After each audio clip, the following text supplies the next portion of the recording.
Hello world, it's me again. It's the Don, the Senator, smooth and rude, the Czar of style, your internet cousin.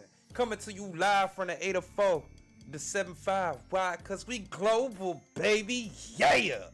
This is the Mansion in the Sky podcast where we build a lamb while we drive it. Every day we strive to become envious, which is unconquerable and influential in every aspect of your life. Our focus here at the mansion is to learn lessons from current events, either global or local, and apply it while staying in the mix about technology, health, and everything in between in a cold, calculated, and ever so changing world. So, lighters, welcome home. Welcome home. Welcome home. Welcome home. I'm back. I'm back. We have a very exciting episode for you guys today. Today, we will, of course, keep the same format that we always keep. We'll do the word of the day. Then after the word of the day, then we're going to go into the isms, the Donisms, the Donisms. After the isms, then we will go into two topics. The first topic, we're going to talk about a TikToker in LA, Los Angeles County, California, California knows how to party. California knows how to party. In the city of Compton. In the city,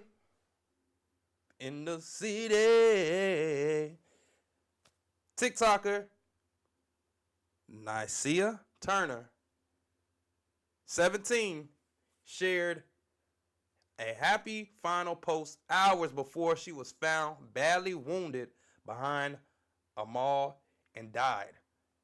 It is sad, it's unfortunate, and this is not the type of stories that we want to hear about our young rising stars and influencers and content creators, because let's be real, these are the new actors, entertainers, rappers, singers, the it people, the in crowd that everybody is looking up to.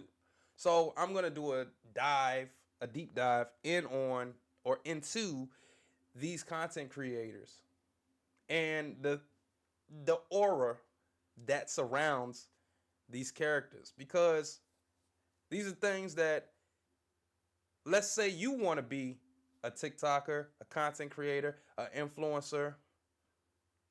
Maybe you need what I'm getting ready to provide you. So I'll do the research for you. You listen, you take what you need from it, and then move forward. And hopefully, out of a negative situation, you can find some positives to add on to what you have going on. So we'll talk about Saya, Nahsiyah Turner, and a couple other TikTokers, and some things surrounding that issue.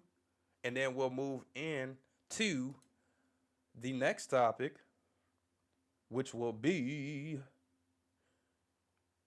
technology. Well, it's not technology. It's more politics, even though this channel is not a politics. We dance around politics a little bit, but politics is not the thing that we harp on in particular. We just want to gaining understanding for multiple things, so navigating forward is easier for us. The next topic that we'll talk about after the TikTokers and influencers and content creators will be about Google Maps will change the Gulf of Mexico to the Gulf of America. And we'll dig into that a little bit and see what's going on with that right there. Because it's interesting. This is something that may or may not directly affect you, but it's something that I think that we should all have an understanding of. And once again, thank you for showing up, participating in the Mansion in the Sky podcast. A lot of work goes into this. A lot of grinding goes into this. A lot of hours go into this. And this is my baby. And I appreciate all the people that comment, like, share, talk about, dislike, and play a part in the rise of the Mansion in the Sky podcast and everything that surrounds this. So, without a further to do, word of the day. Facetious. Facetious. An adjective. What does it mean? Facetious. First of all, spell Facetious. Facetious. Facetious is used to describe something such as a remark or behavior that is meant to be humorous or funny, but is sometimes instead annoying, silly, or improper. It can also be used to describe someone who is joking, excuse me, often implying that they are doing so inappropriately. For example, the MC delivered several, my goodness, facetious quips. Y'all already know I'm going to butcher words every episode, but we're going to get better with time. The MC delivered several facetious quips throughout the night that the audience found in poor taste. Another example, I was just being facetious. I didn't mean it seriously. All right, let's bring it into context. Facetious in context. In September 1818, Byron told Moore of a new undertaking. It is called Don Juan. Don Tesla, Don Julio, Don Juan. And it's meant to be a little quietly she Facetious. facetious upon everything. I shall try the experiment anonymously, and if it don't take, it will be discontinued. Safe to say that he continued, taking advantage of that freedom to cram into the poem pretty much anything that came to mind. Shipwreck, cannibalism, lobster, cross dressing, violent slurs upon the Duke of Wellington. Interesting. Did you know? I'm getting ready to butcher a couple words in here. As many puzzle fans know, fictitious is one of a small group of English words that not only use all five vowels once, but use them in alphabetical order. Other members of this exclusive club include that word right there, that one right there, and then these other three words right here. Fictitious comes from the Middle French adjective faitoire, which traces to the Latin word, meaning cleverness or wit. In English, it is used to describe speech or behavior that is intended to be playfully cheeky. Once again, the word is Facetious. facetious. I think I said fictitious. Facetious, which is an adjective.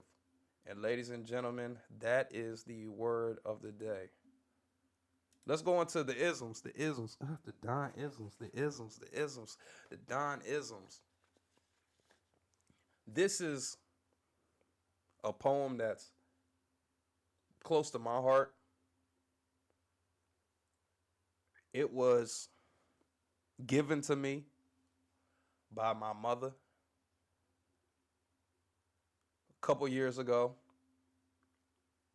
when I was back in college at Hampton University, and at the time I had an idea of what I wanted to do, but I was kind of down bad.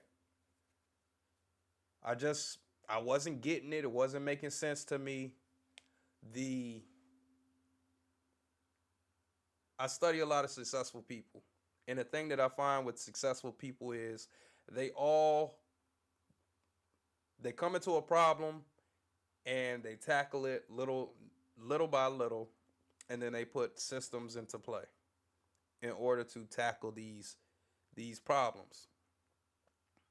And that's how they kind of operate with anything that they do. They they go at it head on, then they figure out a system to attack it and break it down and make it work for them. And at the time, that just wasn't making sense to me. I didn't understand it. Now I should have took the formulas that I had when I would be playing my sax and practicing new music, because I mean it's the same thing in theory. You get a new piece of music, you get to you usually practice the parts of it that's the hardest first, and you practice it slow. So let's say the tempo is 98 beats per minute. You practice that bad boy at 50 beats per minute. Da na na na na na na na na. Da na na na na na na na na. Slowly. Da na na. I mean, definitely. Deathly. Slowly. Da na na na na na na na na. Then eventually you pick it up. Da na na na na na na na na. Then once you get those 4 bars or those 2 bars or however many bars it is, then you can go back to the beginning.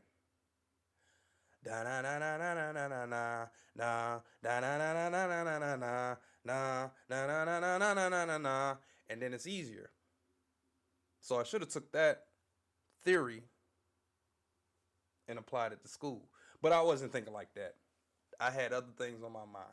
I had women on my mind, marijuana, alcohol, friends, parties, everything but what I needed to do at the time.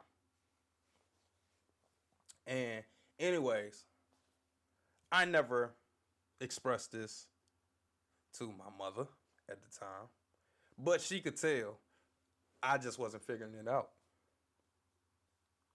So one day, she gave me this poem, and the poem's called Mother to Son by Langston Hughes.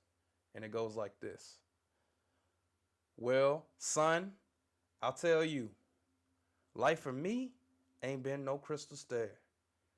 It's had tacks in it, and splinters, and boards torn up, and places with no carpet on the floor, bare. But all the time I's been a climbing on, and reaching landings, and sometimes going in the dark, where there ain't been no light. So, boy, don't you turn back. Don't you sit down on the steps, 'cause you finds it kind of hard. Don't you fall now, for I still going, honey. I still climbing, and life for me ain't been no crystal stair. Mother to Son, Langston Hughes. That poem's easy to decipher. It's easy to understand. And for me, it has some sentimental value. My mother gave that to me. That's a little pick me up. And I hope that this can be a pick me up for everybody out there who's listening to their internet cousin. Because life is hard. Life is intricate, yet simple. It does have many turns, winding roads that we go down that we've never been on before. It does have many doors that we've never been in, that we don't know what to expect, what's behind that door. It has many people that we meet that we don't know what to expect.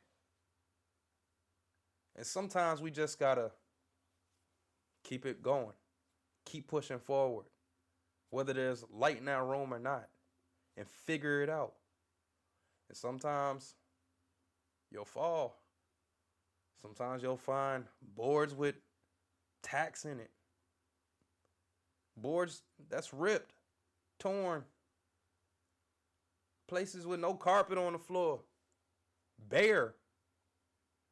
But you gotta keep going. Gotta keep climbing. Like the old folks say, you got to keep living. Gotta keep living. Because you don't know excuse me, who you're going to be 3, 5, 10, 15 years from now. So you got to keep climbing. It never stops. This life, if you don't take anything away from the Mansion in the Sky podcast, this life is a marathon. It's not a race. I mean, excuse me. It's not a sprint. It's a marathon, and you got to keep climbing. Cause I'm still going. I'm scarred up and still going. The only way I stop is if I die. So I hope that this poem, that I'm sure some of you have heard of, many of you probably never heard of, A Day in Your Life. I hope that that poem sparks some inspiration in your life and gives you that nice uh uh what's the tush push in Philly with Jalen Hurts to get you across that, get you that half a yard, to get you that first down and keep you moving. Mother to Son by Langston Hughes. All right, let's move into the first topic of the day. All right, you already know what it is. TikToker Nahsiyah Turner, 17, shared happy final post before she died behind a mall. So let's read. Rising social media star Sia was seen showing off her new look in a TikTok clip just hours before her sudden death. Turner, who boosted thousands of followers on TikTok and Instagram, was found badly wounded in her car outside a shopping mall in LA County on January 18th. So that was a week ago. And this is a picture of her.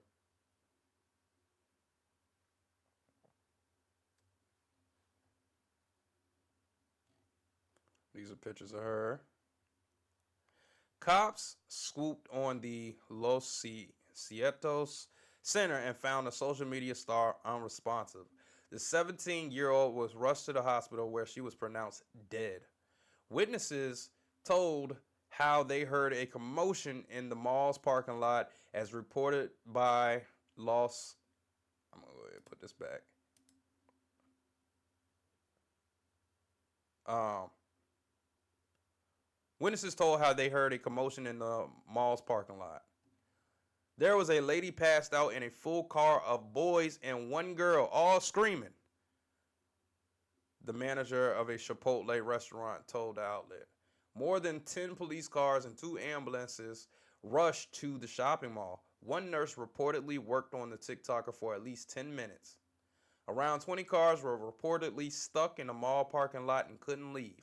Police have not revealed any details about the suspected shooter. On the day of the shooting, Turner shared a video showing off a new hairstyle to her fan base. She was seen dancing and having fun as she gave her viewers a step-by-step look at how she styled her hair. The end shot was a final look at her smiling as she posed with super long curly pigtails that cascaded down her back. I should start doing hair at this point, she captioned the clip. Final video. More than 5 million people have watched that, what turned out to be her final video uploaded to her TikTok. Turner was seen dancing to a Blueface track by the road. A flurry of heartbroken fans have commented underneath the video expressing their grief. They don't believe it, they're in denial, all of these things. Now, at the time of the death, at her death, Turner had more than 200,000 followers on TikTok and over 30,000 on Instagram.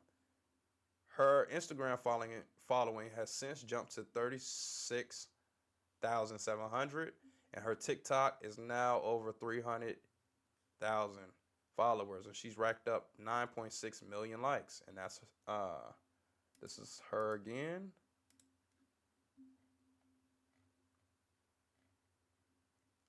And it's just unfortunate, man. Like it just things like this just don't make any sense. So all right, we're gonna check out her TikTok. We're gonna see what this young lady got going on over here. So we're gonna this is the last video that she posted.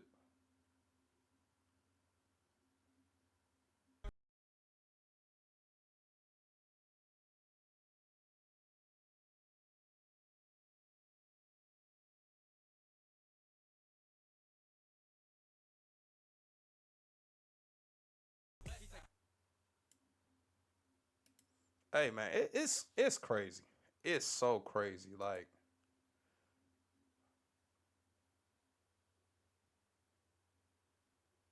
we and we're gonna get into it.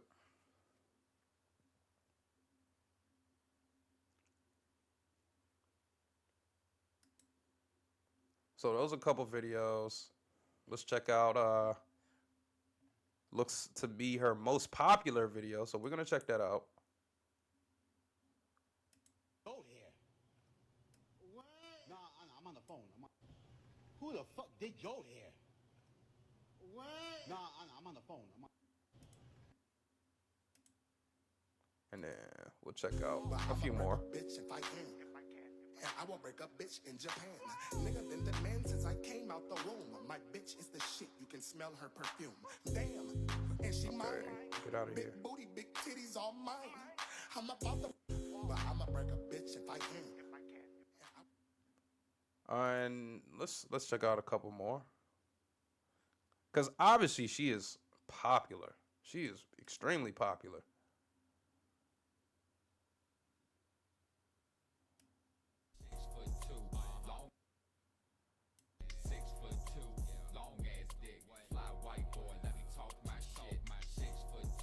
And she just out here dancing, just minding her business. And this looked like her little boyfriend right here. Little young boy. It's kind of easier to tell you that I can take my whole environment and put them in line. It's kind of easier to tell you that I can take my whole... Let's see what else she got going on up here.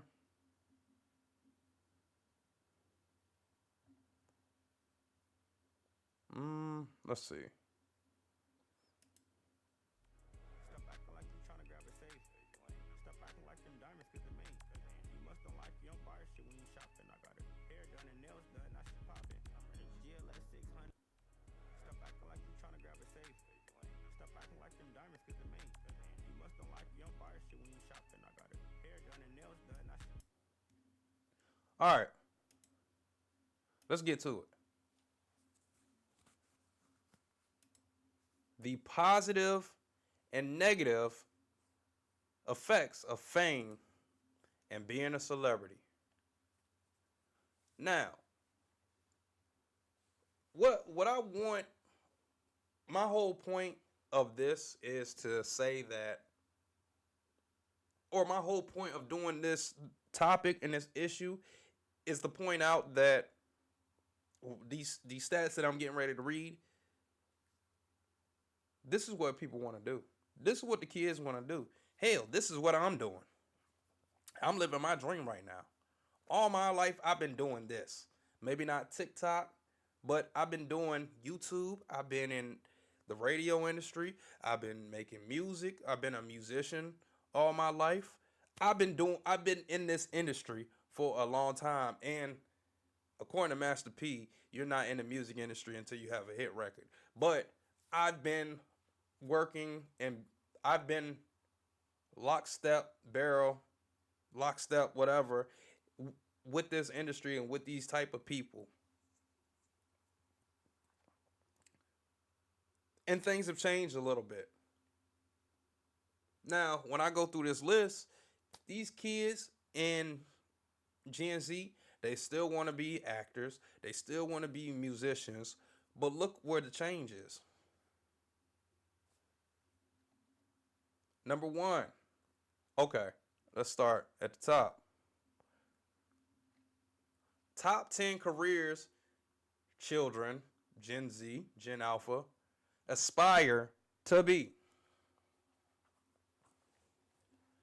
number one on the list, YouTuber, 34.2%. And it doesn't say how many kids were asked and surveyed, but you'll get the gist. Number one YouTuber, like Mr. Beast, Coach Greg Adams, Anton, Kevin Sam, PewDiePie, YouTubers, Casanat, Speed, Logan Paul, the Paul brothers, YouTuber. They make more money than the rappers. They make more money than the actors. They make more money than the doctors, the lawyers. They make bank. The big ones make bank. And I don't blame the kids for at least trying. I don't blame anybody. Hell, if you're not trying, we don't know what you're doing. Unless you have a career that you're making banking, I don't know what you're doing. So number one, YouTuber. Number two, which is essentially the same thing, blogger, vlogger. And that's 18.10%. It's all out of 100. Next, you have musician, singer, artist, 16%. Out of I don't know how many kids, once again. Then we have actors. That's 15.7%. Filmmakers, 13.6%. So that all still falls under YouTube. That still all falls under YouTuber. That still all falls under YouTuber.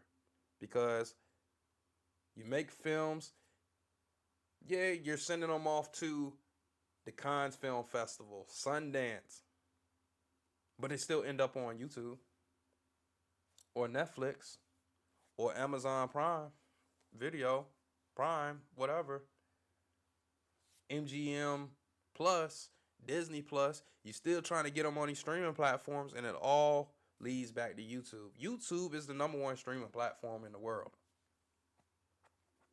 It is what it is. All right, after filmmakers, you have doctors and nurses at 13.4%. Get it? Good. Understood. After that, you have TV presenter.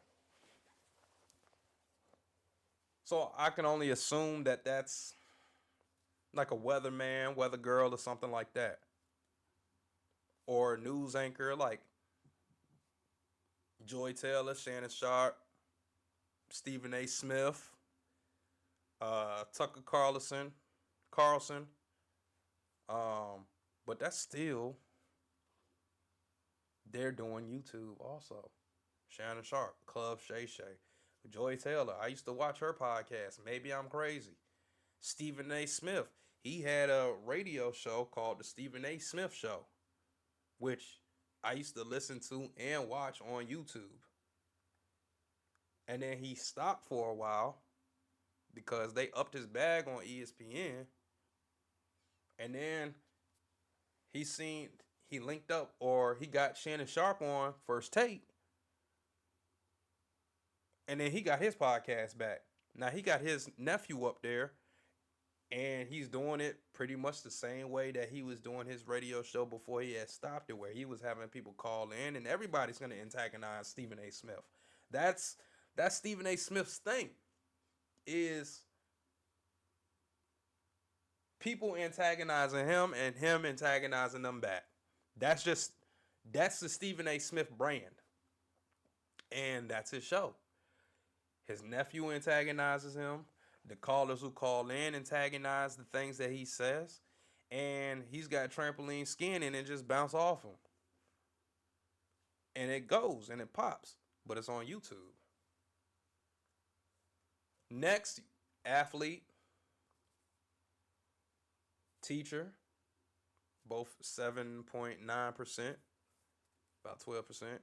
Writer, So author, writer, 8.4%, and then lawyer. And this all where I'm getting to is fame, popularity, because it's the same thing as when we were growing up and we were kids in the early 2000s and we were falling after a Leonardo DiCaprio is a little before my time because he's a Gen Xer, but we were looking up to the Leos and Denzel. He a baby boomer, but we was looking up to the Denzels and we were looking up to the Leos and we were looking up to the Samuel L's and we were looking up to well, Bron's 40, so Bron's a millennial, but we still looking up to Bron and people like that because they were popular. They could parlay their popularity into whatever it is that they want to do.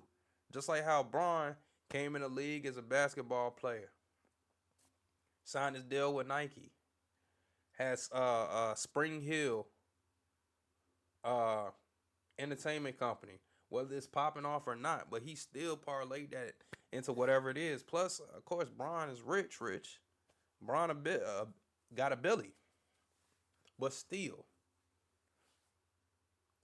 more people want to be like Bron than they do Doctor. What is it? Doctor 90201 or something like that, or Doctor Miami. More people want to be like that. More people want to be like Logan Paul than Dr. Miami.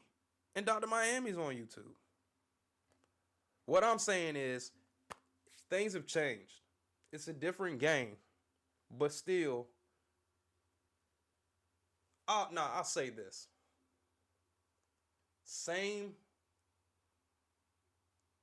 It's the same game in theory. Definitely different players. Different time. Different medium. Because it used to be TV back then. That's why actors and artists and everything like that was as big as it was. But now, I don't even watch TV. I don't watch TV. I watch YouTube on my television, but I don't watch cable. That's not what I do. That's not what any of these kids do. Hell, I don't know any grown people that really watch it. I mean, some older people, like my mother, she watches the news, as in cable. But YouTube, nah, she don't watch it. That's what we do. Cable is a thing of the past. We don't do the cable thing anymore. We purchase internet through T-Mobile. Well, that's why I got internet through Wi-Fi. And we watch YouTube. And that's what we do.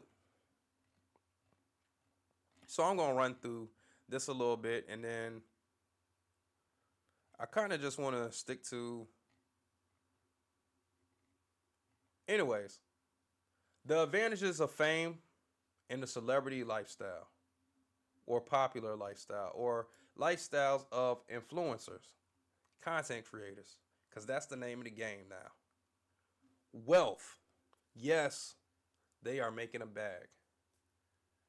It depends on how you manage your funds because you can get demonetized at any minute, any moment. You can get canceled at any moment for saying anything that the majority of your following doesn't agree with.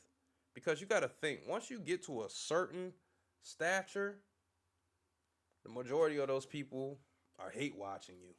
It's not love. Maybe in the beginning, on your comeuppance, it's love. But after a while, it's not love anymore. It's just people that straight hate watching you. And if you ask me, that's some weirdish. To be watching somebody or something that you don't like. Like, why would I watch something that I don't like? That doesn't make any kind of sense to me at all, whatsoever. I don't watch things that I don't like. I don't be around people that I don't like. I don't do things that I don't like unless I have to do it in order to get to the place that I need to get to. That's different. That's a whole different conversation. But as far as in my free time, with my own free will, to sit there and watch something, person, place, thing, or idea that I don't care for, that's that's beyond me. That don't make any sense to me. Who does that? But obviously, a lot of people do that. Those people we call normies. We call them normies. They simplistic in their thinking, simplistic in the way that they move and they conduct business. Simplistic theories, philosophies. Simplistic. Don't make any sense. Hell, don't make any sense to me. But now that I've gotten to this place where I am one of those people, I understand. Not everybody watching you is watching you out of love. Not everybody who's watching you is like, yeah, Don, get him, Don. I agree with you, Don. Don, you, yeah, you on to something, Don. That's not the case. That's not what it is. That's not happening. Hate watchers, the normies.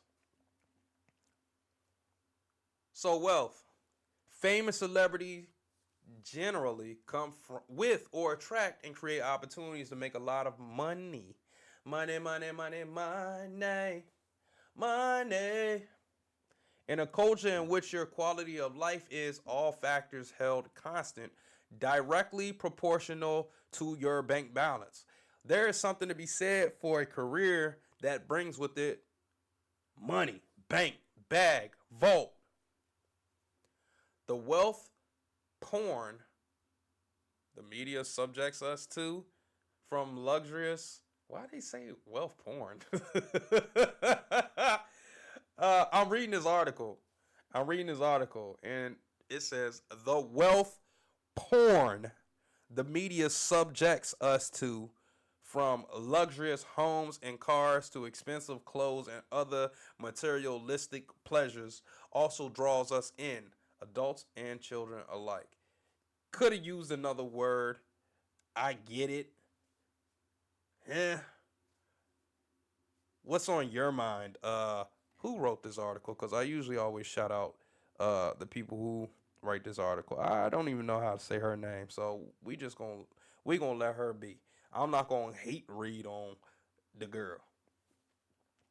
Also, celebrity treatment. Celebrities get special treatment everywhere they go. It's just like, hey, my uncle, Coach Greg, he always talks about how he's at the point now where everywhere he goes in the world, he gets recognized. Everywhere he goes, he gets recognized. And I know it's going to get to that point with me. And I'm not particularly thrilled about it, but I know that it's going to happen. So I am bracing myself for the inevitable. But back to the article, who wouldn't want that? Then there's the recognition everywhere they go and the ego boost that comes with that, and fan uh, adoration. Fame and celebrity ensure that you are seen in the knowledge, maybe even publicly loved in a culture in which many people feel less and less seen. And all I have to say to that is, you gotta work. You gotta work, bitch. You gotta put in the work. I know what it feels like to not be seen. I know what it feels like to feel less than what you are. I know what it feels like. I know what it feels like. I know that feeling. But you gotta work. If you want to be seen, you gotta work. The majority of people, like, it's one guy I work with. And dude named Pete. And he's a wealth of information and knowledge. Obviously, he's older than me, but I always tell him, like, hey, bro, man, like, just make a YouTube channel, bro. You know so much. Like, you you just know a little bit about a lot of things. And I would even say a little bit is like on the lesser side. Like, you know a lot about a lot of things. Every time I bring something up, you're like, "Oh yeah." Like one episode I did, I was talking about the wildfires on the East Coast. That was happening up in New Jersey, up in North New Jersey and Delaware, and I think even something happened in New York. And I was talking to him about that. He was like, "Yeah, man, I did some not a fire, but like forest fire work." And he was telling me how sometimes, not sometimes, but like periodically, the rangers, forest rangers, have to go through the forest and sweep up the brush and sweep up the loose sticks and debris from trees and shrubbery and stuff like that. So wildfires don't get loose. Finna get loose. So they don't get loose. So they don't spread rapidly. I was like, damn, son, like I would have never known that you knew this much about so many topics. I would have never known. But I'm saying all that to say that I'm telling him, like, dude, just start a YouTube channel, man. He's like, man, I'm good. I don't need that. I don't need that. I want my 40 acres, my house in the country, drive 30 minutes to the grocery store, walk outside my house, piss off the side of my deck, shoot my guns in my backyard, do my own farming, do my woodwork, my cast iron work, my glass work, build my watches, build my custom guns that I get off of Amazon and other websites, and live like that. He don't want to be seen. He want to do what he want to do, stay out the way, make his money, and live his life. That's some people. They don't want the spotlight. They could come up here and crush it and kill it. But he doesn't want that. So you have to figure out what it is that you want. Number one. Number two, if you're not putting in the work like other people have done, then hey, sucks to suck. It sucks to suck. It sucks to suck. Especially if you're not putting in the work and you being lazy. Which was gonna be my dying ism for the day, but I decided, hey, I want to do that poem because somebody may need to hear that poem right now at this time. But I was gonna do talking about laziness, and if you get in a block of laziness, how to get up out of that because it's happened to us all. So some people don't want that. So those are some of the advantages to being an influencer and content creator on the surface level. Shall I say, barely touching the surface level of that. Now let's walk on down to the dark side of fame.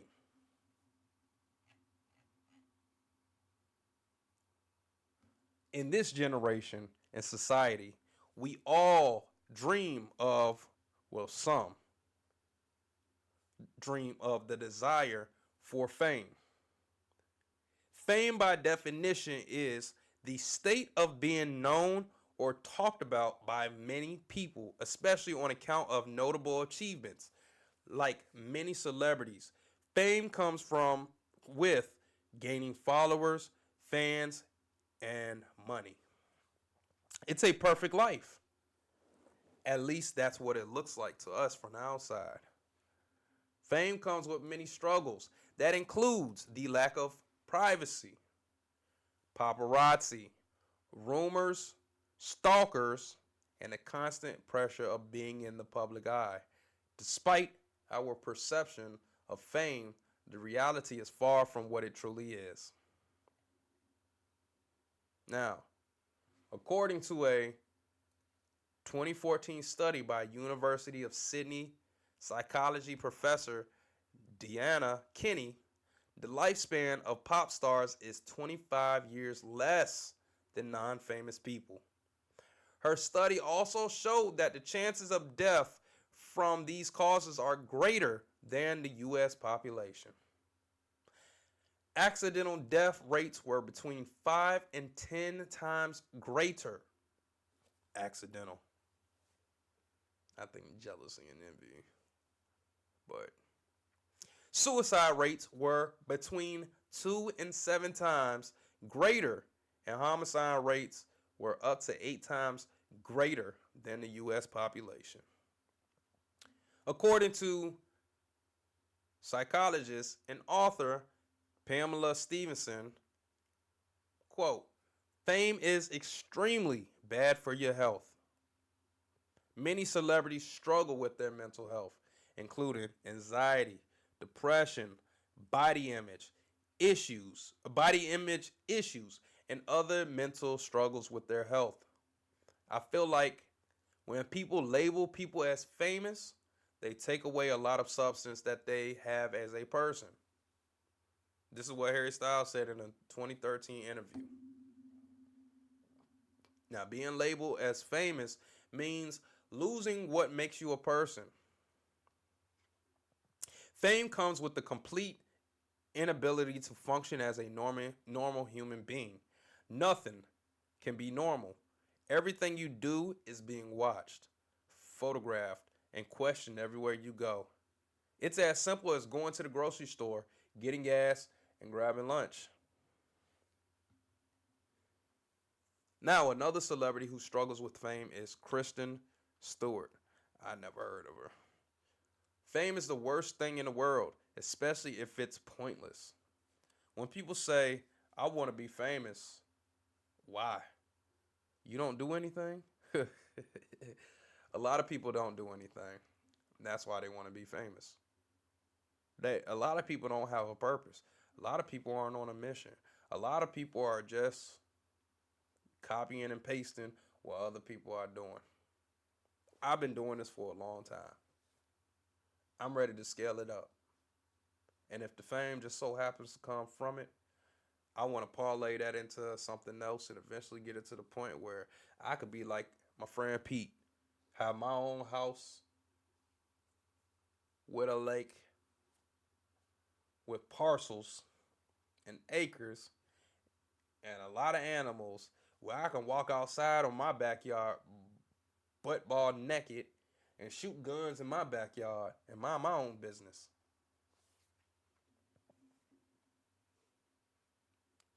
But I don't want to drive no 30 minutes to the store. I don't like that. That's too much. That's too much, too far. We crave fame and this celebrity lifestyle as it seems very much appealing to the eye.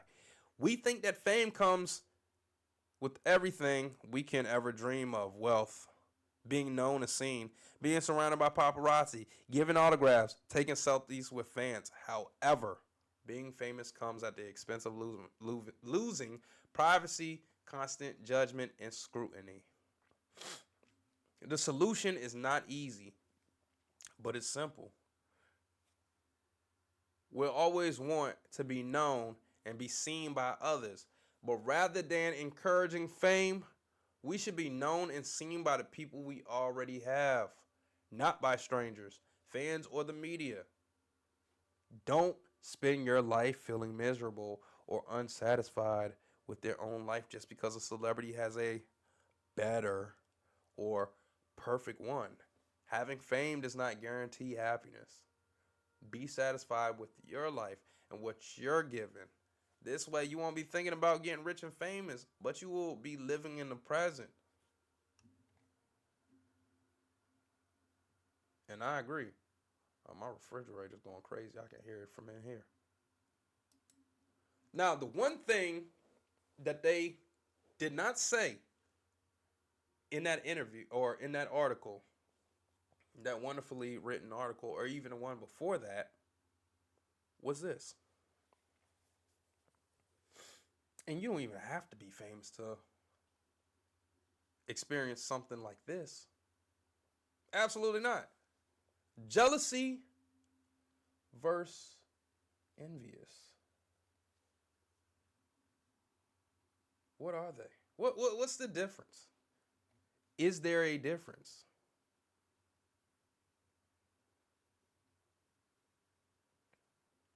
So, what to know? Let's break it down. Many people believe that jealous means fearing someone will take what you have, and envious means desiring what someone else has. Hold up.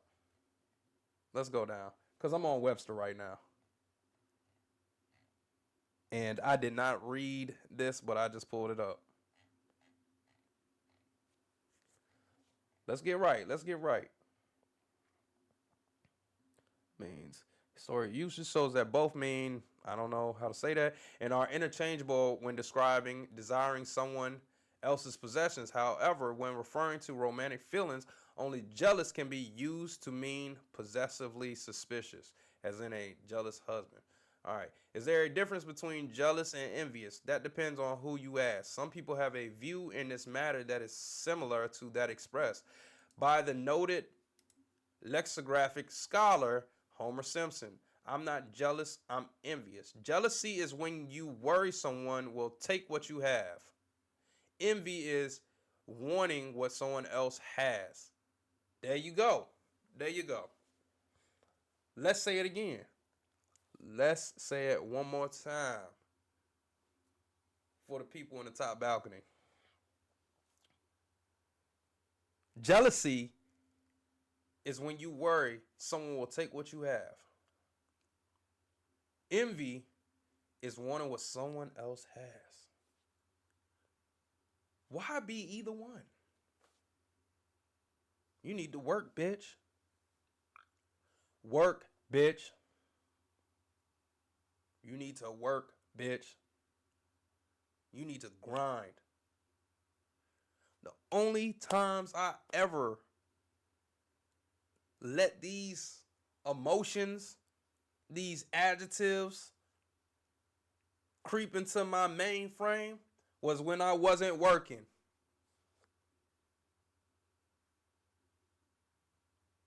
When I wasn't working, when I wasn't putting in the time, when I wasn't putting in the hours, when I wasn't creating something that I could be proud of, that's when this creeped in. That's when this happened. When I wasn't proud of what it was that I had going on, that's when this came into the fold, into the play. This is when this was a play. Jealousy and envy. That's because I wasn't working. I wasn't putting in the time. I wasn't putting in the effort. Like I said, to sound like a broken record, I wasn't putting in the time. I didn't have something that I was proud of.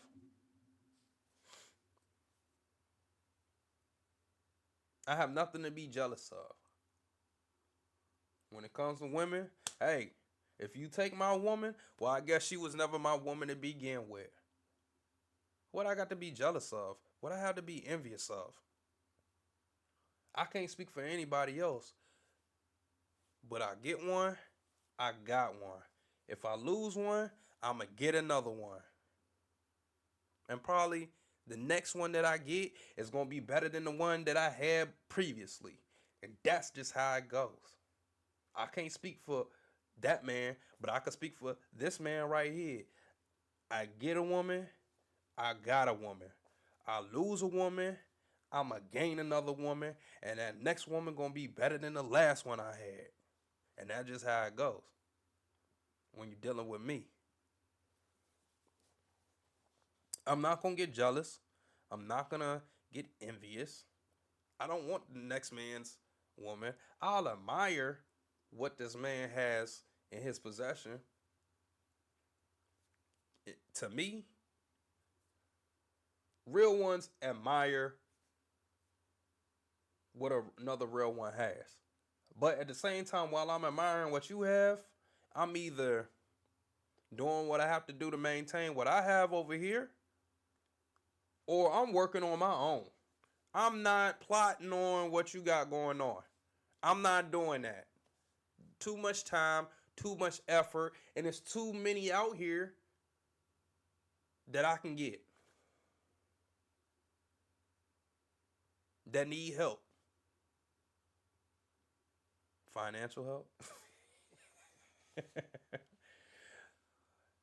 That need to get grabbed by the back of their neck.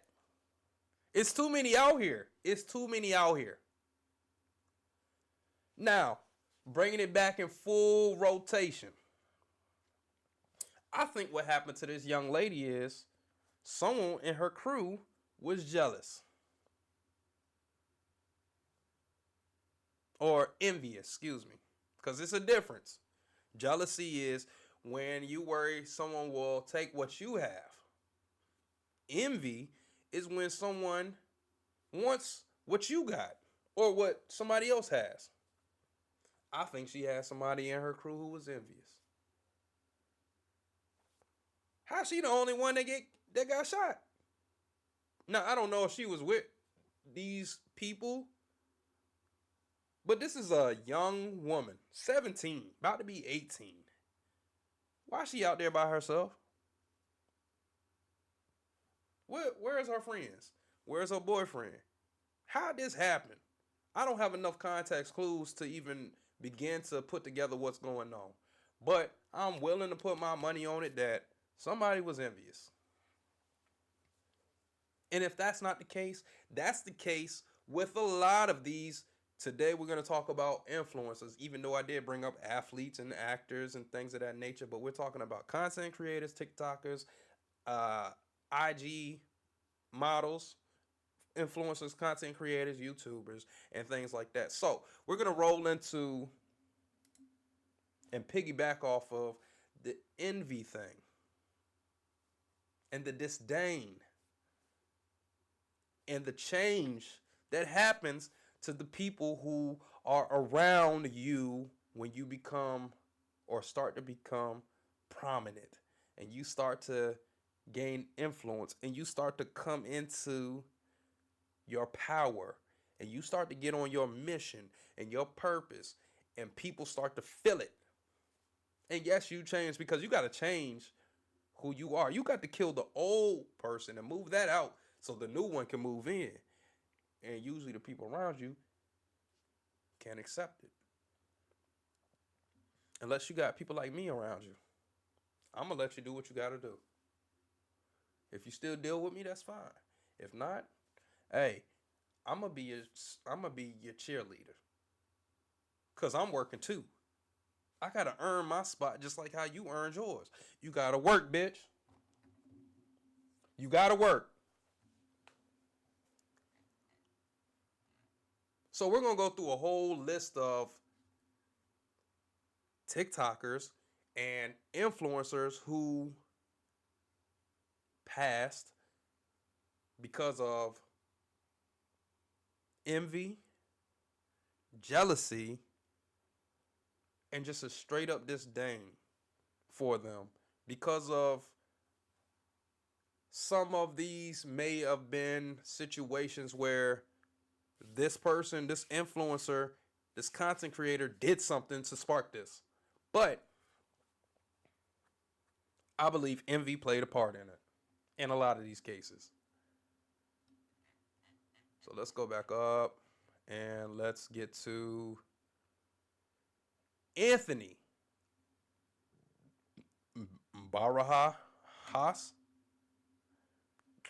And y'all already know I'm going to torture names up here. So please forgive me for that. But to everybody on this list, rest in peace. Rest in peace to all the people on this list.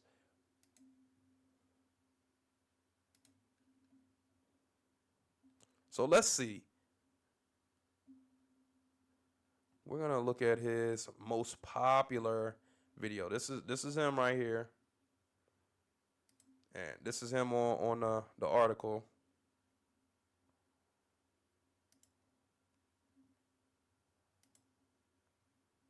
Update, Jade's ruining the vacations with her TikToks. No, I'm not. Update, no one is ruining the family vacation. Update, Anthony is ruining the family vacation. You should hear how loud he is in our room and he won't stop coughing. Update, I'm still having to do shit like this and Jade's still TikToking. Hey! I'm still ruining his family vacation. So we're out in the beautiful island of Hawaii today, and we are going to zip line, and I'm going to tell you about 2 of the best parts to use to keep your skin clear and protected. All right, so the first product is going to be a vitamin C brightening moisturizer. Everyone's skin needs vitamin C, and you got to keep your skin protected from all this bright sun out here. Okay, I know I'll be okay. All right, and the second product is the aloe vera blemish soothing moisturizer. So when you get burnt like me on my nose, oh, look at my mud freckles. It's a great way to recharge and keep your skin nice and healthy after getting burnt. Hey, who do we appreciate? Put some sugar in my water, cause we making Minute Maid. Are you gonna go get Dr. Zenobia? Absolutely. So that's him. Now, story behind him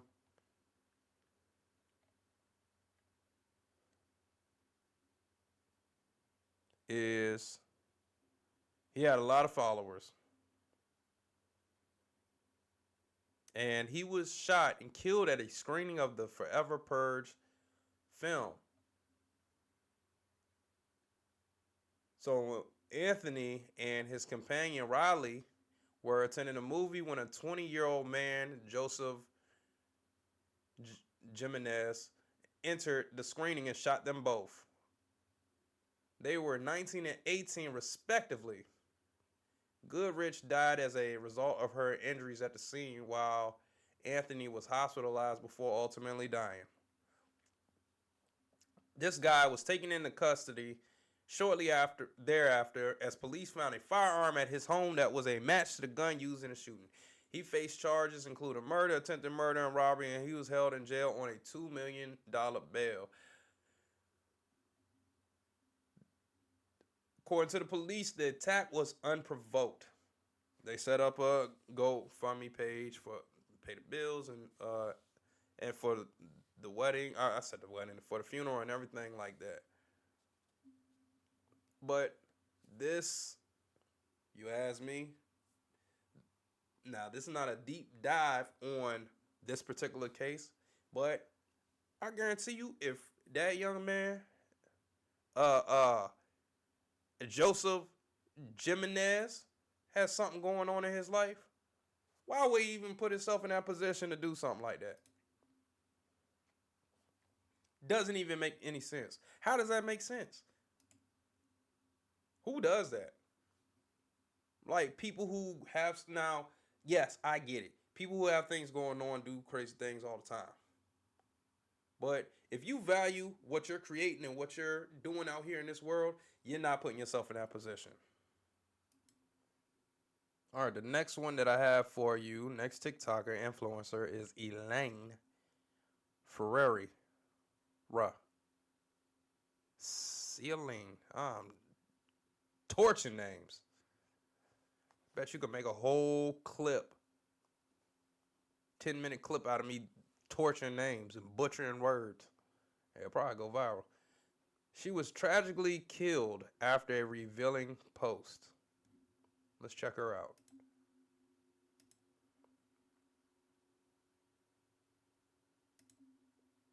Gente, às vezes eu tenho pena, entendeu? Pena de mim mesma. Porque a minha maior dificuldade é escolher uma foto pra postar, entendeu? Porque nenhuma das que eu tiro fica feia. Gente, às vezes eu tenho pena, entendeu? Pena de mim mesma. Porque a minha maior dificuldade é escolher. Eu tava aqui imaginando e... será que alguém já olhou pra mim e pensou? Eita, nem guindaste. Eu tava aqui imaginando e... All right, let's see what's up with her.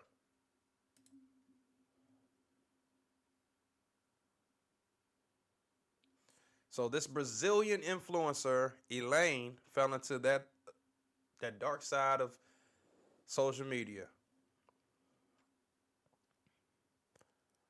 So she after she made a revealing post, which was probably this one right here, Gente, às vezes eu tenho pena. which she does have it all out there. She Porque definitely a minha maior showing us dificuldade é her escolher uma foto goodies. pra postar. Her goodies. Entendeu? Her goodies. Porque Milks nenhuma and das que eu cookies. tiro Her fica goodies. feia. Her goodies. Her goodies.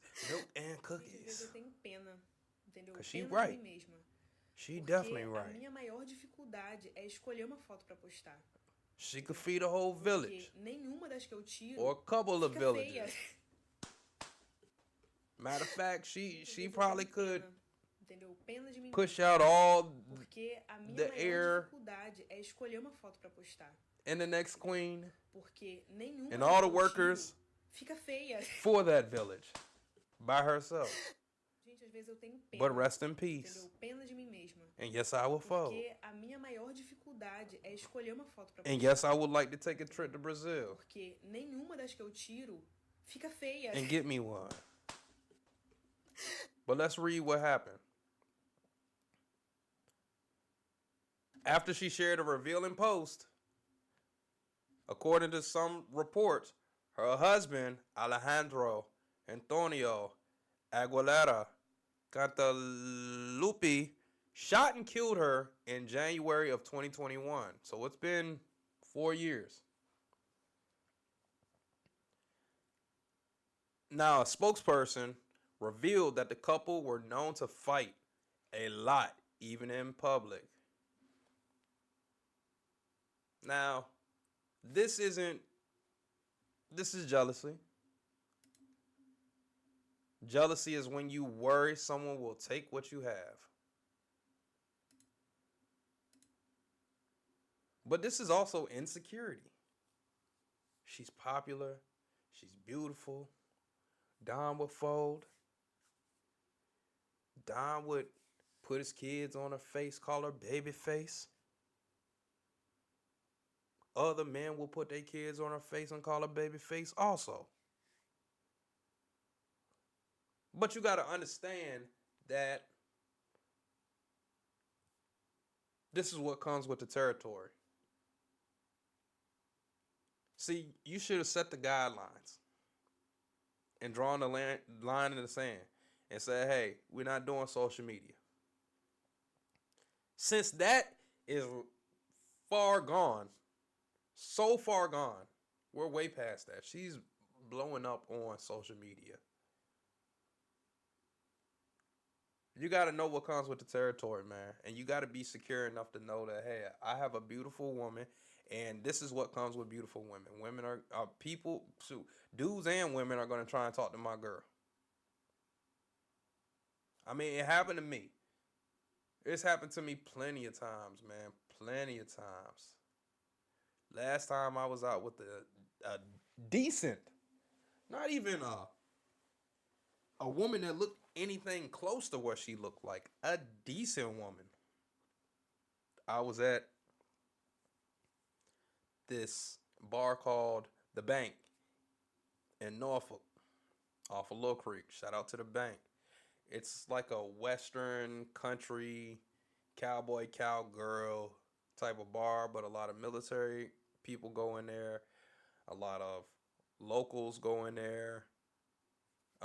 Predominantly Caucasian bar, but you have others that mingle in there, like myself and my boy Q, King Q. Shout out to King Q. He the one who put me on to The Bank. Well, actually, no, he's not the one who put me on to The Bank. This girl that I was in school with, Jessica, was the one who put me on to The Bank, and I went there by myself one night, had a couple beers, and I was like, I like this place. I mean, they line dance and they have Daisy Duke contest and everything like that in there. But I started really going to The Bank with Q because he was going up there and he's the king of karaoke in the 757. So we would go up there on, I believe, either Thursday, Fridays, or Saturdays. One of those days. And anyway, so in particular this time, I went up there with a decent looking young lady. And we were just chilling, hanging in the back portion of The Bank. It's 2 parts, really 3. You walk in, you got the kitchen to the right. To the left, you have like bathrooms, pool tables, like a bar right there. You keep walking straight. That's where you pay. You get your wristband, and then you go back. If you look immediately to the right, that's like the dancing practice. That's where you practice your dances and stuff like that for like line dancing, and then I forget the other kind of dance that they do where they, you know, uh, you're holding the girl's left hand, and then you got your right hand on her hip, and then her hand's on your shoulder, and then y'all like dancing around and stuff like that, and then you spinning her around, and you know, doing that dance. You know, that's where you go. You practice it. And anyways,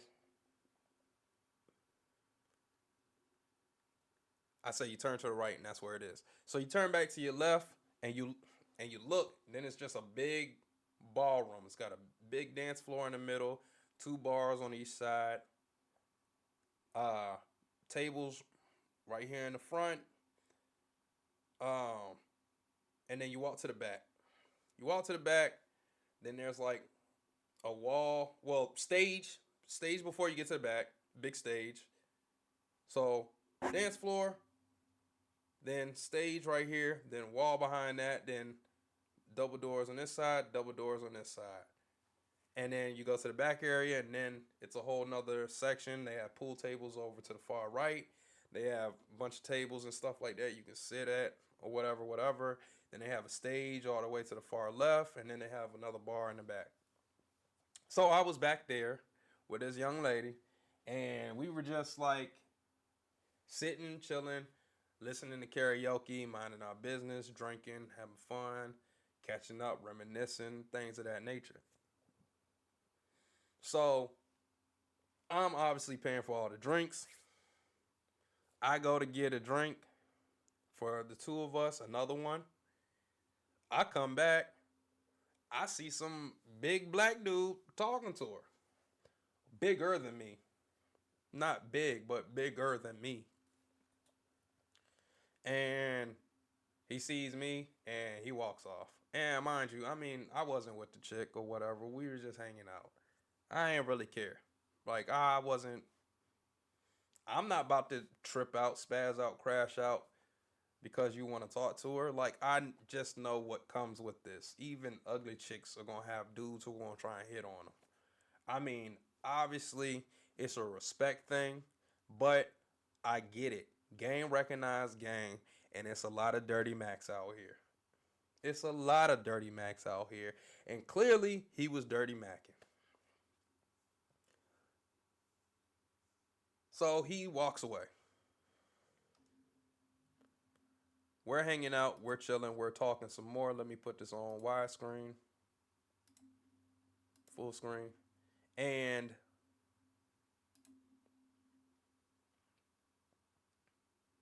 then he comes back. He's like, "Hey, I like your chains." I'm like, "Okay." He's like, "Where you get them from?" I'm like, "Amazon. They're fake." But the whole time I'm thinking to myself, like, this dude must be really stupid or really bold, cause he really don't know who I am. I could be, I could be the lord of the underworld in Norfolk, cause Lord knows it's too many of them. You don't know who I am.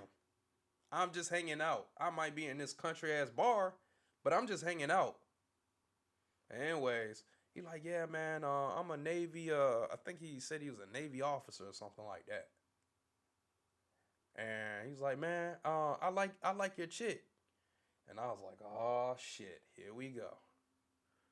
I'm like, dude, I'm thinking to myself, I'm like, I'm just in town for like a day or two, and I already got static over some chick that don't even look that good. Like, she's average at best, for real.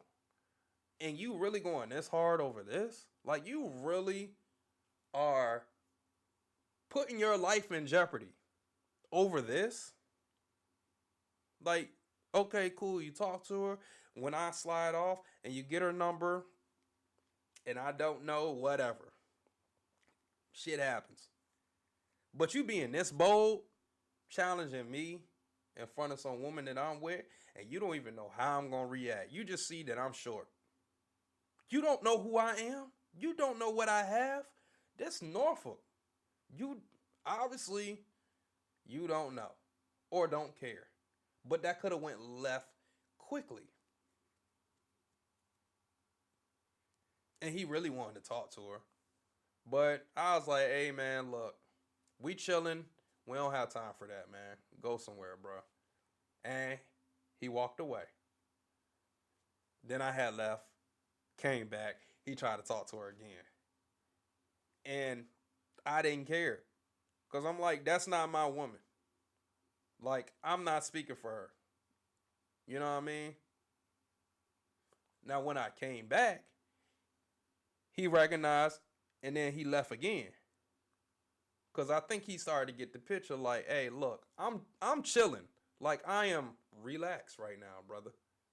And this could go in a way that you don't want it to go if you keep on persisting. But I didn't say that. I didn't say none of that. But I was damn sure thinking it. Cause I'm like, I'm from here.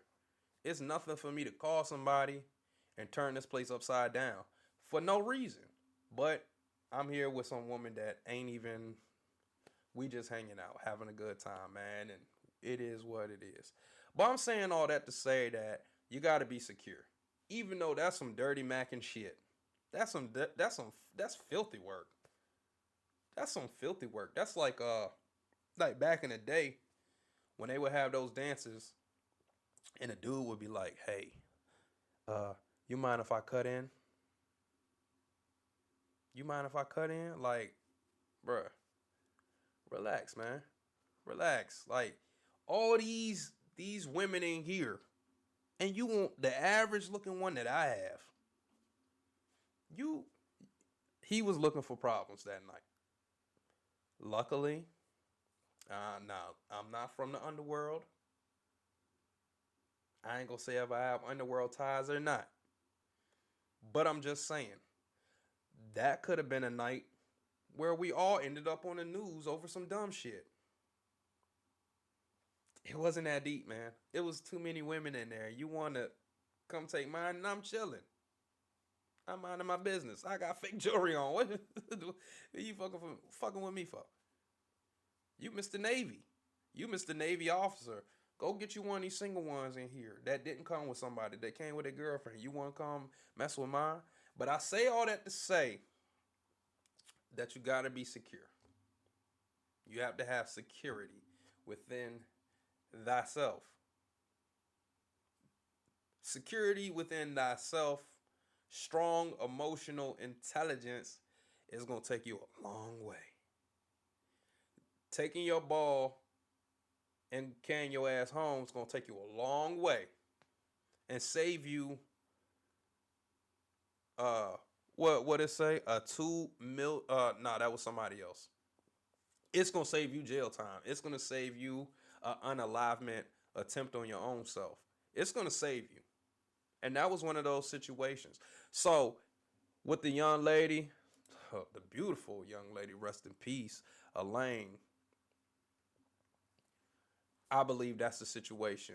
Jealousy and a lack of security within the man's self, because he could have left. He could have said, you know what, I'm not doing this. You might be the best that I could do or that I've ever done, but I'm not doing this. I'll take my chance and go somewhere else.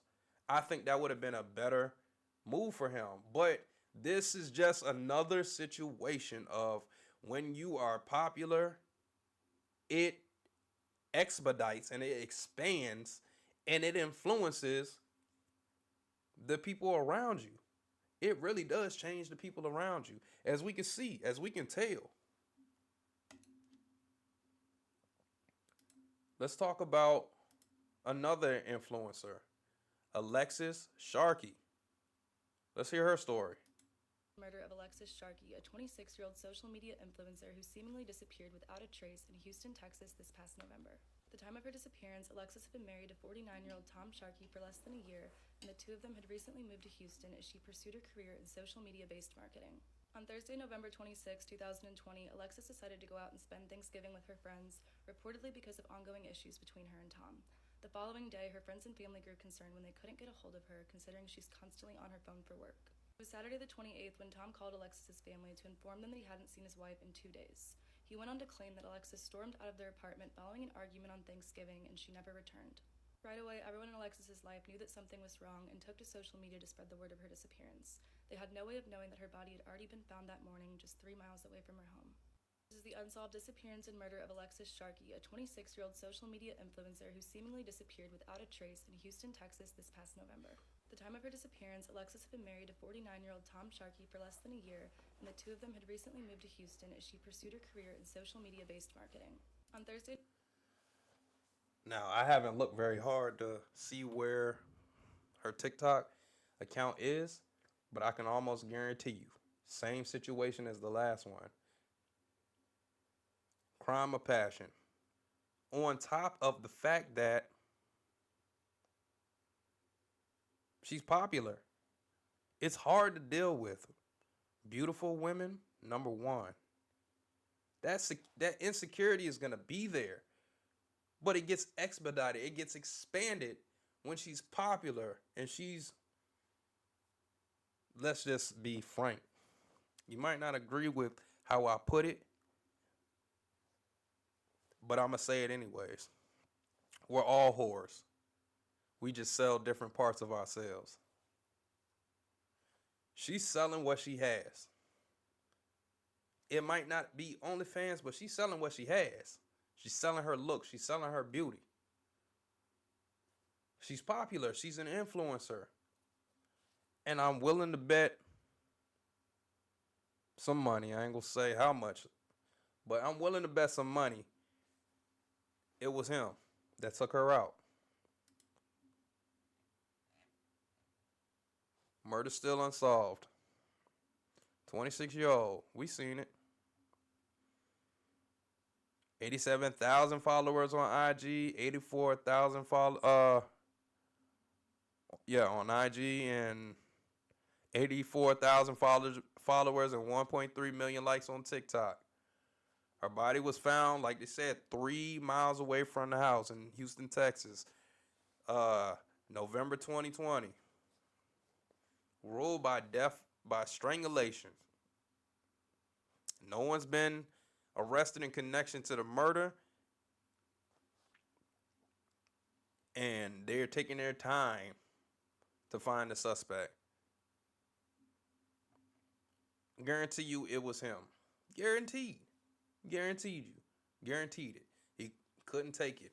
Couldn't take her being on her phone all the time. Couldn't take that her inbox and her DMs was going crazy. Couldn't take the fact that, hey, she probably was making way more money on social media than he was. Way more popular. I'm just making a guesstimation. And I'm just giving my opinion. But I'm willing to bet that had something to do with it.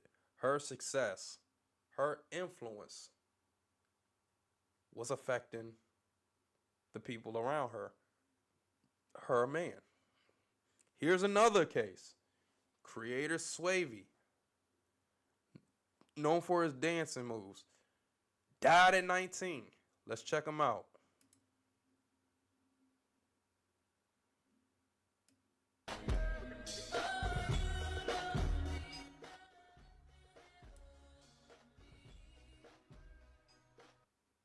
Smooth with it.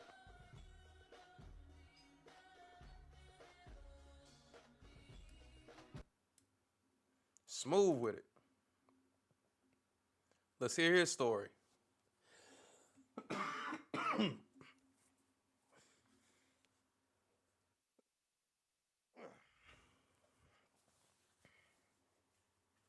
All right. So, TikTok has allowed amazing dance trends, songs, and performances to go viral And as such, it's harnessed some amazing creators along the way. Matima Miller, better known as Swavy, fell under this creator category and had over 500,000 followers on IG and 3.7 million followers on TikTok. So he was out this world. Famous. Envious, influential, and unconquerable. Well, yeah. The rising star tragically died in July 2021 after sustaining a gunshot wound. He was gunned down in broad daylight while in Wilmington, Delaware. The Wilmington Police Department announced at the time that the incident was under investigation, but that the victim had been identified as Miller. Fans and friends alike took to social media to pay tribute to Miller, with YouTube creator Kid Mari posting an emotional video about the young star taken for far too soon. He got shot. All he did was make videos. Vids going up. Elsewhere, fans took to Twitter to express their sadness over the creator's death, with one writing, "I know you changed people's lives by making them smile, and I'm sorry this happened." Now, this is not giving any context. I haven't done that much research on his particular case, but I'm willing to bet. I ain't gonna say how much money I'm willing to bet, but I'm willing to bet it's another case of what? Jealousy is when you worry someone will take what you have. Envy is wanting what someone else has. Envy and jealousy. Because what? You worked hard to get there. You put in the work. You worked. You learned how to dance from a young age. You listened to the music. You mimicked Chris Brown, Omarion, all the people who could dance, all the popular dances. You mimicked those. You got those beats. You came up with your own eight count dances, 16 count dances, 32 count dances. You put your own twist to it. You rose to fame. You rose to be an influencer. You rose to a point where you could put smiles on people's faces just from watching your videos. You affected people's lives just to be gunned down in broad daylight by some sucker, bitch motherfucker. Man, the hate is real. And like Coach Greg Adams always says, and like I will reiterate, once you get to a certain level of status and fame and popularity, it's no longer just supporters. It's no longer just love. It's no longer just like. It's no longer shit. Even lust is hate watchers. Haters. And still, once again, I'm baffled. Why would you sit there and watch something that you don't even care about? That don't even make any sense to me. Why? I can't even begin to put it into words why that doesn't make any sense to me. Why would you sit there and voluntarily watch something that you don't even want to watch? Okay, after the first couple seconds, if it doesn't interest you, then move on. It's like Netflix, like Peaky Blinders, for example. I remember my boy Mike McCall. I was over at his house, Virginia Beach, and he turned me on to Peaky Blinders. And I watched that first episode, and I was like, this is too slow. And throughout the years since that happened, people are like, yo, Peaky Blinders is good, but you got to get past like the first 3 episodes, and then it gets good, and then it turns up, and then it's action filled, and bang bang, shoot 'em up, skitty pop pop. and all of that. But I never got past it. I watched a little bit and I said, nah, I'm good. I voluntarily turned that off. And that's what I don't get. I just think I don't want to call it delusion. I don't want to call it we gonna call it a software malfunction within these people. These people who hate watch have a software malfunction. And somehow, somewhere along the lines, they get infected with a hate virus. They get hate in their blood. And then that changes the whole inner workings, the ones and those of that computer, which is them. Piece of shit. And then they get this hating ass software update. It just turned into a straight bitch. And hate watch. For no reason. Because they ain't got no life. Go get a life. Go figure something out to do. It's not my fault that you can't figure out something to do. I don't care. Go get a life. If you don't like it, turn it off. But I know you're not. But go get a life. Kill this young boy because he dancing. In broad daylight. Be a fucking shame of yourself. All right, the last one that we're going to talk about is this young lady. Well, she was older than everybody else on this list when it decides it wants to pull up. And I couldn't find her on TikTok, but she was on another app.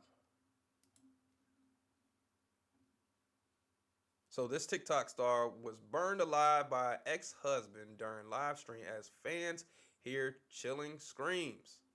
She was 30 years old and she was known as Black Girl Ram and identified as Ram in foreign reports. She was pronounced dead on September 30th after spending 2 weeks in intensive care, and this article came out October 1st, 2020. So this was years ago.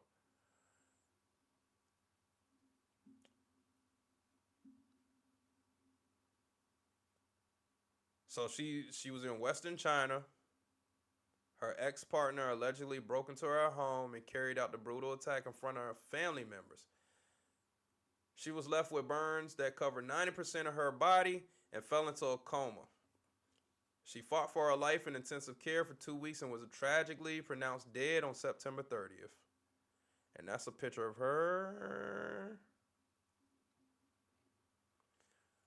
Police arrested the attacker, identified only as Tang.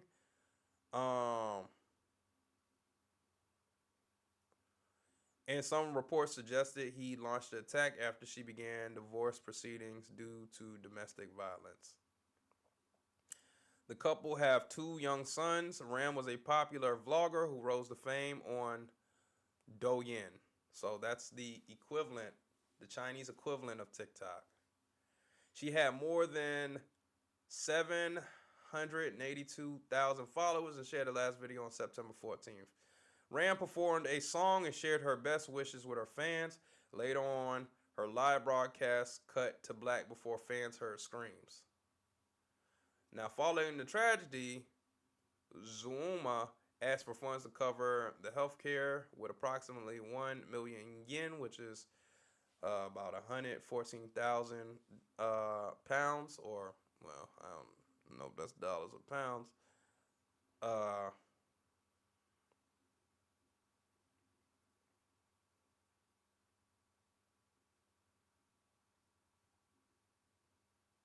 Ooh.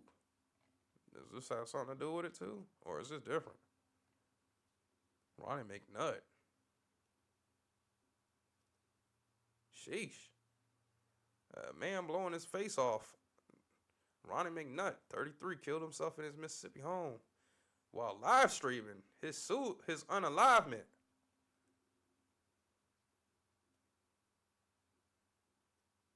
Goodness gracious. I wasn't even prepared for that.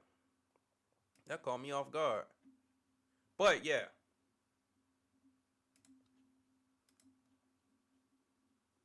So this case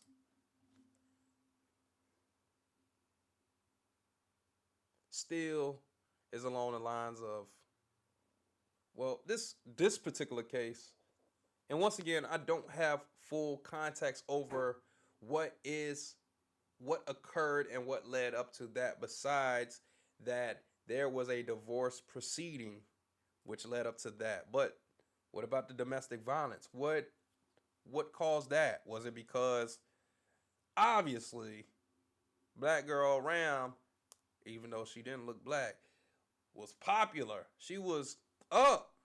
She was way up. Is it because you couldn't take the fact that your girl has more going on than you? You weren't secure in what it is that you were doing?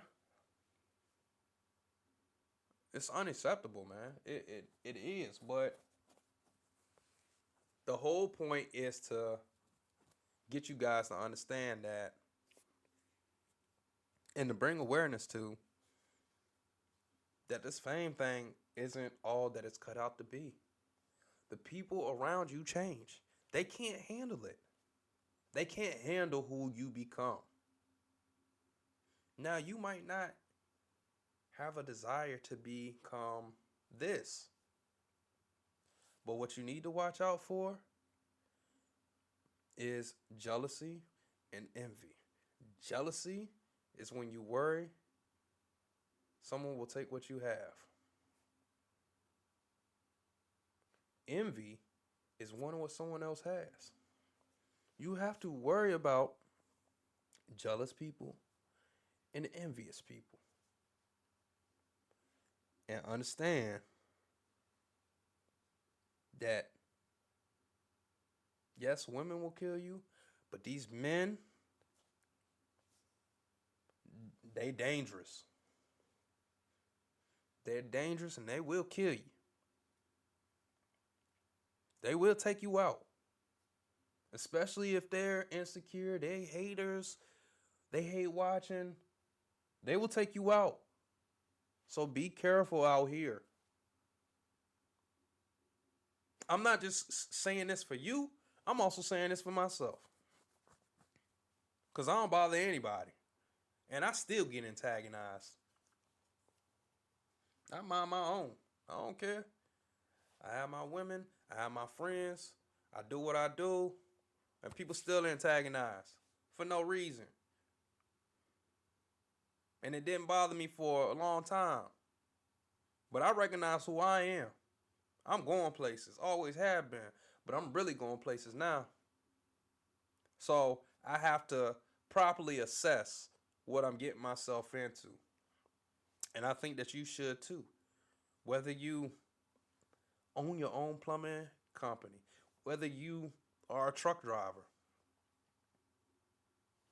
hell, whether if you the manager at McDonald's, or like the old people say, McDonald's, jealous and envious people will come and get you. And they'll take you out and they'll cut the legs from up under you. They'll hate watch you. So please be careful. Please be careful. Please be vigilant on your pursuit. Please, please, please, please. All right, let's go ahead and move on to the next topic. Google Maps will change the Gulf of Mexico to the Gulf of America. Will they? Google is complying with President Donald Trump's executive action that renamed the Gulf of Mexico to the Gulf of America. Soon, the name change will appear on Google Maps. Google explained that it has a long-standing practice of applying name changes when they have been updated in official government sources. The name will be tweaked when the Geographic Names Information System, a government database of names and locations is updated. Google will also change the name of Mount McKinley, the nation, as in United States, highest peak, from Denali. Former President Obama renamed the Alaska landmark to Denali in 2015 as a nod to the region's native population. Both changes stem from an executive action that Trump signed shortly after taking office last week, saying the changes honor American greatness. It is in the national interest to promote the extraordinary heritage of a nation and ensure future generations of American citizens celebrate the legacy of our American heroes. The order criticized Obama's decision to rename McKinley as an effort to President McKinley's life, his achievements, and sacrifice. Drawing parallels to Trump, the order notes that McKinley championed tariffs and was assassinated in an attack on our nation's values and our success. In a nod to the Gulf of Mexico's contributions to the U.S. economy, Trump is directing that it officially be renamed the Gulf of America. The executive order calls for all federal government maps and documents to reflect its renaming. Google notes that only users in the United States will see both changes because when official names vary between countries, maps users see their official local name. Everyone in the rest of the world sees both names. That applies here too.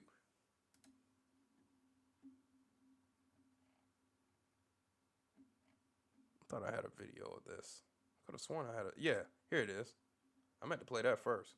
President Trump has signed multiple executive orders since taking office on Monday. One of those orders calls to change the name of the Gulf of Mexico to the Gulf of America. 5 News reporter Kayla Davis has more on this. And Kayla, how does this actually have any kind of impact here in Arkansas?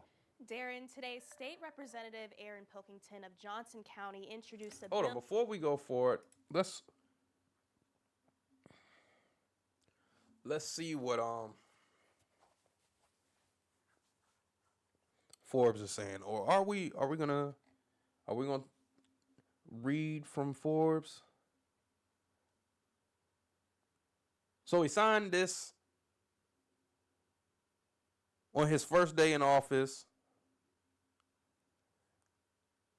And this was in recognition of this flourishing economic resource and its critical importance to our nation's economy.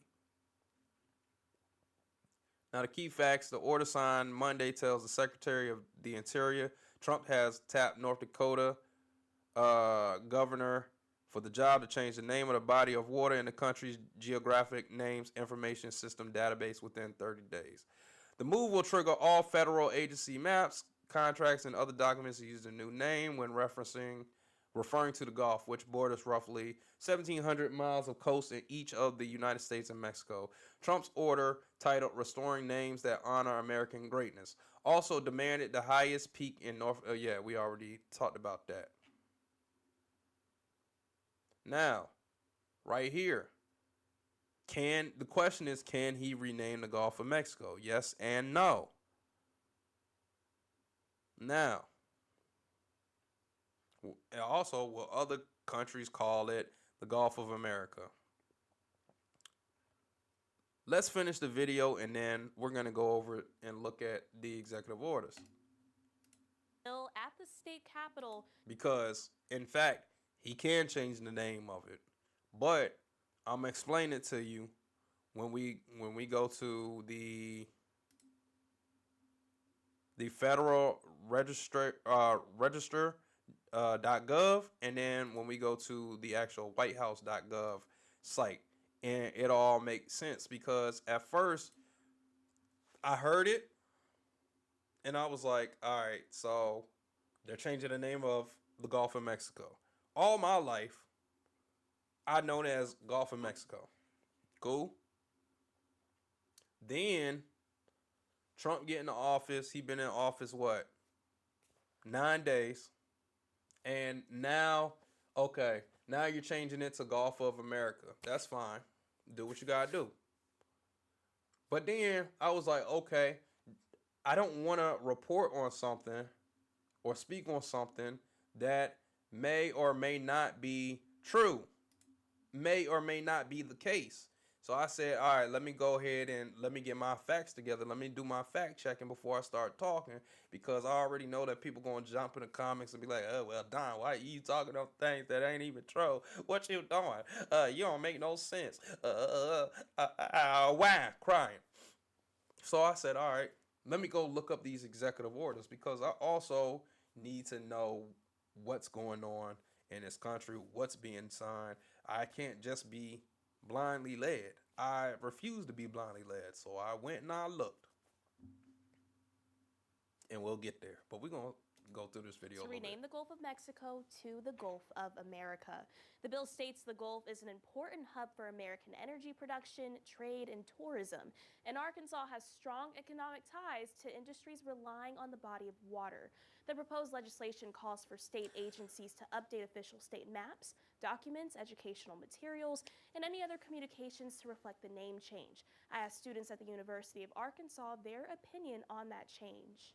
I think it's a little pointless, a little unnecessary, but oh well. What I've heard is that a lot of American resources have been used down there to uphold just whatever's down there, I guess. And so I feel like it can kind of make sense to change the name, but also if it's just America recognizing it as Gulf of America, I feel like the rest of the world is still gonna call it the Gulf of Mexico. I don't know. I don't really have an opinion on it right now because it's just so new and so different. There's definitely a political gain to it, especially with ongoing conflicts. You know, changing Gulf of Mexico to Gulf of America, it puts some sort of geological advantage to the country, even if it's just like, when you say America, you think of the United States of America, not North America and South America or Central America. We reached out to Five Rivers Distribution, who say the change won't impact river barge traffic at the Gulf.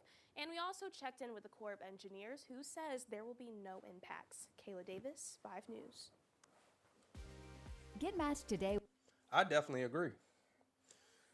I agree with the black woman, black young lady who was saying that it makes America look bigger. It just does. Whether that's the case or not, because I haven't read the executive order in its totality, but I think that's a collateral effect on gaining this body of water, not gaining, but changing the name, excuse me. So let's go up here and let's look. So we're on federalregister.gov. Now we know that that's a trusted site because it's got the gov up here. It has all the executive orders each year that each president has signed, all the way up until Trump, and all the ones that he signed thus far. So let's go ahead and we're going to go up here and we're going to read. In 2025, Trump signed 14 executive orders. Mind you, he's only been in office 9 days. This page contains documents that have been published in the Federal Register. Because the White House cannot deliver a document to the office of the Federal Register until after the president signs a document, there is always a delay of at least 1 day, typically of several days, between when the president signs a document and when it is published. Once received, OFR gives presidential documents priority processing, and documents will appear on public inspection the business day before publication. If you are looking for a recently signed presidential document, you may wish to check the White House website. These 14 executive orders can be down. So, when I started doing my research, I went here, I came to this site, and I was like, okay, I'm protecting the meaning and value of American citizenship, protecting the American people against invasion, establishing and implementing the President's Department of Government Efficiency, designating cartels and other organizations as terrorists, declaring a national energy emergency, withdrawing the United States from the New World Order, unleashing the American energy, or unleashing American energy, unleashing Alaska's extraordinary resource potential, holding former government officials accountable, ending radical and wasteful government DEI programs, America's first policy directive to the Secretary of State, restoring freedom of speech and ending federal censorship, initial I don't even know how to say that, of harmful executive orders and actions. But I didn't, and then ending the weaponization of the federal gov, the Fedi gov. But I didn't see anything that said changing the name of the Gulf of Mexico to the Gulf of America. Then I came back up here, and then I read this, and I was like, oh. So I clicked this, and it took me over to whitehouse.gov, another trusted site because of that .gov. So then I seen, okay. Hold on, let me go back just to make sure. And then, okay, cool. So then I went over here. I seen, okay, executive order, restoring names that honor American greatness. Then I did my research, and I started to read. By the authority. So this is, in short, a summarized version of the executive order that has not officially been processed and officially been put on the website for inspection, like I just read. So I don't need to explain that again. So that's why it's not up there with the other executive orders. By the authority vested in me as president by the Constitution and the laws of the United States. I don't need to read that, but all right. So Section 1, purpose and policy.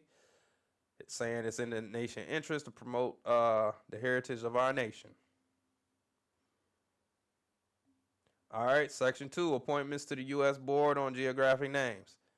All right. Then part B, the Secretary of the Interior shall review and consider additional appointments to the board. Okay, that's board. With respect to all applications for naming and renaming submitted to the newly constituted board, the board shall advance the policy established in Section 1 of this order to honor the contributions of visionary and patriotic Americans and may update its principle. All right, so Section 3 is talking about renaming of Mount McKinley. All right, next paragraph is still talking about President McKinley and how Obama stripped that mountain, that highest mountain peak in Alaska, of that name and named it Denali. All right, next paragraph speaking the same thing.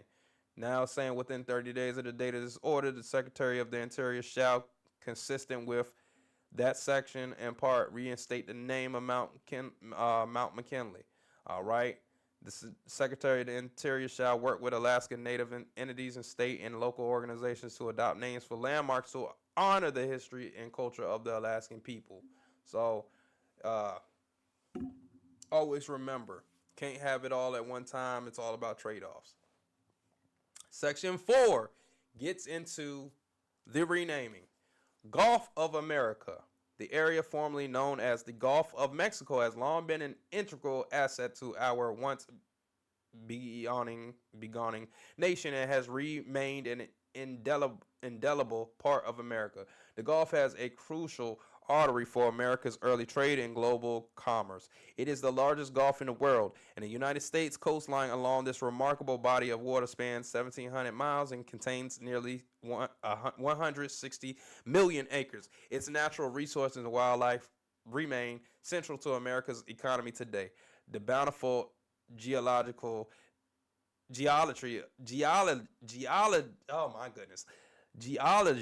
of this basin has made it one of the most prodigious oil and gas regions in the world. So it could be an oil and gas play, providing roughly 14% of our nation's crude oil production and an abundance of natural gas, and consistently driving new and innovative technologies that have allowed us to tap into some of the deepest and richest oil reservoirs in the world. The Gulf is also home to vibrant American fisheries, teeming with snapper, shrimp, grouper, stone crab, and other species, and it is recognized as one of the most productive fisheries in the world. Hold on, hold on, hold on.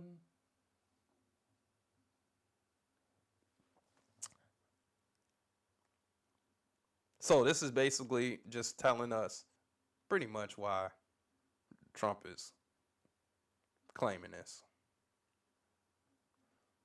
He's like, I need that. That's what I'm getting from this. What I'm getting from this and what I can make up in my mind is that Trump and his cabinet were like, we need that. We gonna go ahead and take that. We gonna go ahead and bring that into our possession. Cause we need that. It's time to shake up, shake up, shake up. Oh, at me. He had to shake it up. He's like, I needs that. All right. The Gulf is also a favorite destination for American tourism and recreation activities. Further, the Gulf is a vital region for the multi-billion-dollar U.S. maritime industry, providing some of the largest and most impressive ports in the world. The Gulf will continue to play a pivotal role in shaping America's future in a global economy, and in recognition of this flourishing economic resource and its critical importance to our nation's economy, and its people, I am directing that it officially be renamed the Gulf of America. Now, the reason why it wasn't on federalregister.gov is because of this.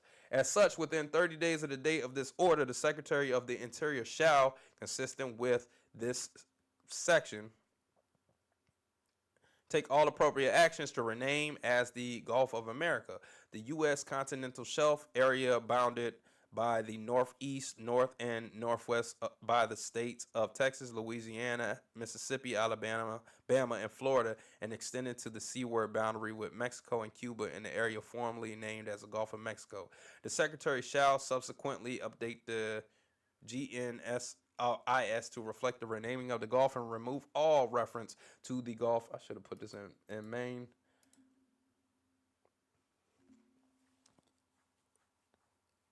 Consistent with applicable law. The board shall provide guidance to ensure all federal references to the Gulf of America, including on agency maps, contracts, and other documents and communications, shall reflect this renaming. Additional action. Section 5. The Secretary of Interior may solicit public and intergovernmental input regarding additional patriots to honor, particularly in light of America's semi-quincentennial celebration, and shall recommend action to me through the assistance to the President for domestic policy. So there you have it. That is your executive order right there that has not yet been processed because it takes at least 30 days from the date of it being signed to go into effect officially and be placed on federalregister.gov for a public inspection. And that's why I could not find it at first. But that is indeed what's going down and what's happening. And all I got to say is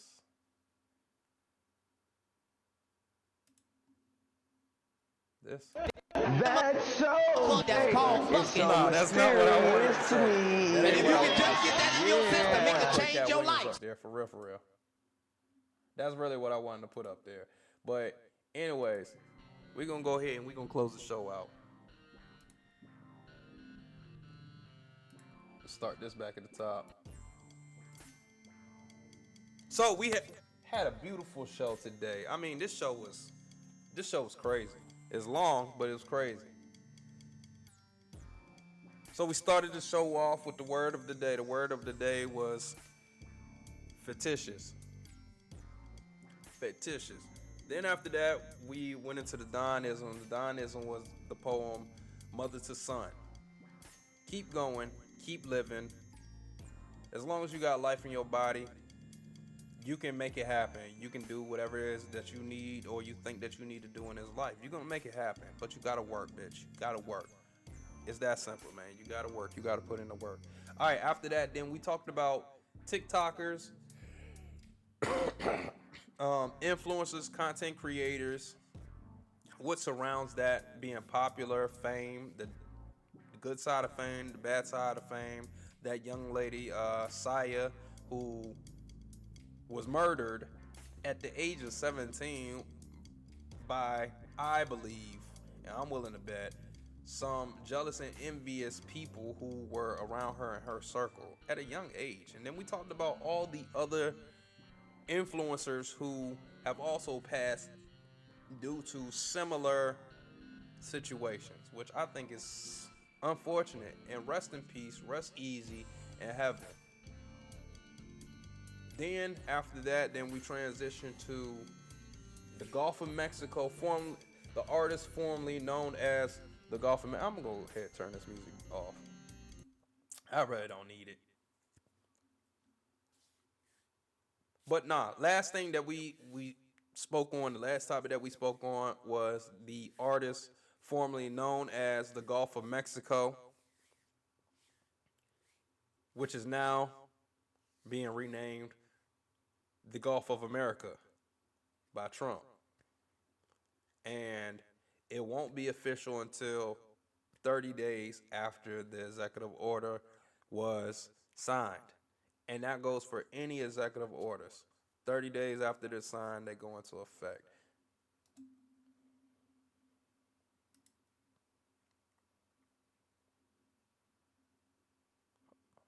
Let me just make sure. I don't wanna tell y'all anything that's not true. What? Signs a document, there is all was not posted to that site until 7 days after. But y'all get what I'm saying? There's a lot of changes going on. I believe it's all about how you adjust and you pivot and being malleable. I'm working on it myself. But with that being said, forever, I'm the Senator of Smooth and Rude, the Czar of Style. Your internet cousin, Don Tesla. Stay envious, be safe, take your time, stay dangerous, and travel light. Signal out.